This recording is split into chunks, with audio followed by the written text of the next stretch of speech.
Indian history की इस class में आप सभी का स्वागत है। आज हम बात करेंगे पुष्पभूति वंश के पतन के बाद, यानी कि वर्धन वंश के पतन के बाद परमार वंश की, फिर चौहान वंश की बात करेंगे।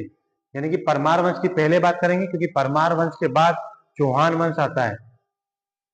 देखो परमार वंश क्या बोलता है। परमार वंश का संस्थापक उपेंद्र राज था। ये क्वेश्चन आता है कि परमार वंश का संस्थापक कौन था। परमार वंश का संस्थापक उपेंद्र राज था। इनकी राजधानी धारानगरी थी। इनकी राजधानी धारानगरी थी। ये भोपाल के आसपास धारानगरी है, इसी को बोला गया है धारानगरी। यानी कि जब भी कोई शासक आता है तो अपनी राजधानी और सिक्के जरूर बदलता है, ये मैंने आपको पहले ही बता दिया है। इनके परमार वंश के साम्राज्य में भी सबसे शक्तिशाली और प्रतापी राजा हुए। यानी कि परमार वंश के जब चल रहा था तब उस समय सबसे प्रतापी राजा हुए राजा भोज। ये वही राजा भोज है, जहां राजा भोज वहां गंगू तेली। ये जो लाइन आपने सुनी है ना, ये कहीं ना कहीं सही है, क्योंकि राजा भोज हैं तभी तो गंगू तेली है। राजा भोज ऐसे राजा थे, इन्होंने कविराज की उपाधि धारण करी थी। मैंने आपको हालांकि पढ़ा दिया है कि कविराज की उपाधि इंडियन हिस्ट्री में और किसने धारण करी थी, आप लोग कमेंट करिएगा। कविराज की उपाधि से विभूषित थे और शासक थे कौन, राजा भोज। इन्होंने अपनी राजधानी में क्या क्या कराया। अपनी राजधानी में राजा भोज ने सरस्वती मंदिर का निर्माण कराया। कौन सा मंदिर का, सरस्वती मंदिर का निर्माण कराते हैं राजा भोज। भोज ने चित्तौड़ में, ये चित्तौड़ कहाँ है, ये वही चित्तौड़ है राजस्थान वाला। भोज ने चित्तौड़ में त्रिभुवन नारायण मंदिर का निर्माण कराया। त्रिभुवन नारायण मंदिर का निर्माण कराते हैं राजा भोज। राजा भोज ने भोपाल में भोजपुर नामक झील का निर्माण कराया। भोजपुर नामक झील का निर्माण कराया है, क्वेश्चन आता है ये भी, किसने कराया है, राजा भोज ने। तथा भोजपुर नामक नगर की स्थापना भी कौन करवाते हैं, राजा भोज। भोजपुर नामक नगर की स्थापना करवाते हैं राजा भोज। भोजपुर में शिवनाथ मंदिर का निर्माण भी करवाते हैं राजा भोज। भोजपुर में शिवनाथ मंदिर का निर्माण करवाते हैं राजा भोज। राजा भोज के दरबार में भी एक कवि रहता था।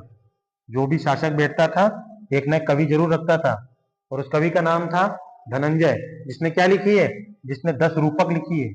एक क्वेश्चन आता है, धनंजय ने क्या लिखी है, 10 रूपक लिखी है, या 10 रूपक किसने लिखी है, धनंजय ने लिखी है। राजा भोज ने चिकित्सा, गणित एवं व्याकरण पर अनेक ग्रंथ लिखे हैं। राजा भोज ने क्या करा है, राजा भोज ने भी चिकित्सा, गणित और व्याकरण के ऊपर अनेक ग्रंथ लिखे हैं। और परमार वंश का यहाँ से पतन हो जाता है, और परमार वंश के पतन के बाद आता है तोमर वंश, और फिर चौहान वंश का उदय होता है। तो हम जानते हैं चौहान वंश के बारे में, बहुत ही फेमस वंश है ये। चौहान वंश का संस्थापक वासुदेव था। चौहान वंश का संस्थापक कौन था, वासुदेव था। इस वंश की प्रारंभिक राजधानी क्या थी, इस वंश की प्रारंभिक यानी शुरुआती दिनों की राजधानी क्या थी, अहिछत्र। अहिछत्र राजधानी थी। बाद में अजयराज द्वितीय ने अजमेर नगर की स्थापना की। ये अजयराज द्वितीय कौन है, ये चौहान वंश के ही है।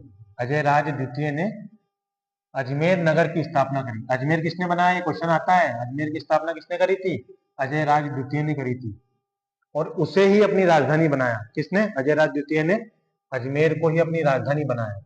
पृथ्वीराज तृतीय आते हैं इस वंश के सबसे प्रतापी राजा। ये पृथ्वीराज तृतीय का मतलब क्या हुआ, तृतीय का मतलब ऐसे हुआ, यानी कहीं ना कहीं पृथ्वीराज प्रथम हुए, फिर द्वितीय हुए, और फिर उसके बाद तृतीय हुए। और तृतीय ही सबसे प्रतापी राजा थे, और यही अंतिम शासक थे। चौहान वंश के अंतिम शासक कौन थे, पृथ्वीराज तृतीय। और इनके दरबार में भी एक कवि रहता था जिसका नाम था चंद्रवर्धई। चंद्रवर्धई इनके दरबार का राजकवि था, जिसने क्या लिखी है, जिसने पृथ्वीराज रासो लिखी है। बहुत बार क्वेश्चन आ चुका है ये एग्जाम में, पृथ्वीराज रासो की रचना किसने की है, चंद्रवर्धई ने की। रणथंभौर के जैन मंदिर का शिखर पृथ्वीराज तृतीय ने बनवाया। ये रणथंभौर कहाँ है, ये रणथंभौर आप लोग कमेंट करिएगा, चलो मैं बता देता हूँ। रणथंभौर राजस्थान में, लेकिन ये है क्या, ये कमेंट करिएगा आप लोग। रणथंभौर के जैन मंदिर का शिखर पृथ्वीराज तृतीय ने बनवाया। यानी कि रणथंभौर के जैन मंदिर का शिखर पृथ्वीराज तृतीय ने बनाया। पृथ्वीराज तृतीय यानी चौहान वंश के पृथ्वीराज चौहान, उन्हीं को तृतीय बोला गया है। पृथ्वीराज चौहान और मोहम्मद गौरी के बीच में 2 बार युद्ध होता है।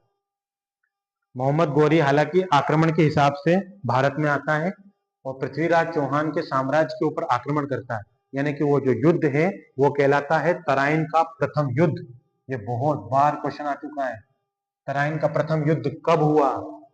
1191 या 1191। किस किस के बीच में हुआ, ऐसा भी आ जाता है। पृथ्वीराज चौहान और मोहम्मद गौरी के बीच में हुआ।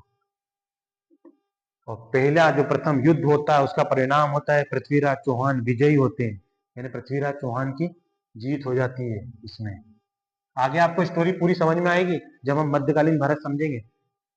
तराइन के प्रथम युद्ध में पृथ्वीराज चौहान की विजय होती है। 1 साल के इंतजार के बाद मोहम्मद गौरी वापस से अटैक करता है चौहान वंश के ऊपर, और तराइन का वो अटैक तराइन का द्वितीय अटैक कहलाता है, यानी द्वितीय युद्ध कहलाता है।